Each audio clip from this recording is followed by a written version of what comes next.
পরিবার মানুষের আজীবন শাশ্বত সংগঠন, যেখানে মানুষ লালিত পালিত হয় এবং মানবিক গুণাবলীর বিকাশ ঘটে। কিন্তু সাম্প্রতিক বছরগুলোতে বিচ্ছেদের ফলে ছেদ পড়েছে শিশুদের মানবিক বিকাশসহ সার্বিক সমাজ ব্যবস্থায়।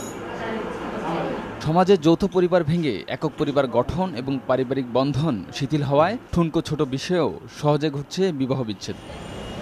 ঢাকার ২ সিটি কর্পোরেশনের তথ্যমতে ২০১৫ সালের সেপ্টেম্বর পর্যন্ত বিবাহ বিচ্ছেদের সংখ্যা ছিল ৭,৫০০, যেখানে ২০০০ সালে বিবাহ বিচ্ছেদের সংখ্যা ছিল ২,৭৫৩টি। ডিভোর্সটা হওয়ার কারণ ছিল ইনফিনিটি কমপ্লেক্স।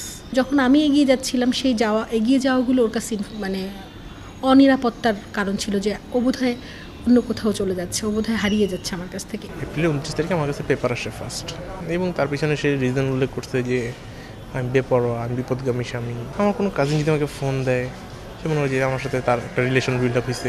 সাম্প্রতিক সময়ে বিবাহ বিচ্ছেদ নারীরা বেশি দিচ্ছেন। নারীর অর্থনৈতিক স্বাবলম্বন ও ক্ষমতায়নের ফলে এই হার বাড়ছে বলে মত এই আইনজীবীর। নৈতিক অবক্ষয়, মূল্যবোধের অভাব, তারপরে বিকৃত রুচি, সেখানে দেখাচ্ছে স্বামী স্ত্রী দুজনেই কিন্তু ধৈর্য তাদের কমে গেছে এবং তারা কিন্তু ডিভোর্স করে ফেলছে। পারিবারিক মূল্যবোধের পাশাপাশি আধুনিক অর্থনীতির সাথে তাল মিলিয়ে নারী পুরুষের মধ্যে সমতা বিধান করা গেলেই বিবাহ বিচ্ছেদ কমবে বলে মত এই সমাজবিজ্ঞানীর। বিশেষ করে পুরুষদেরকে এগিয়ে আসা, যে অর্থনীতিতে স্ত্রী তার মতো ইকুয়ালি কাজ করে, তাইলে পরে এক ধরনের সমঝোতা তৈরি হবে।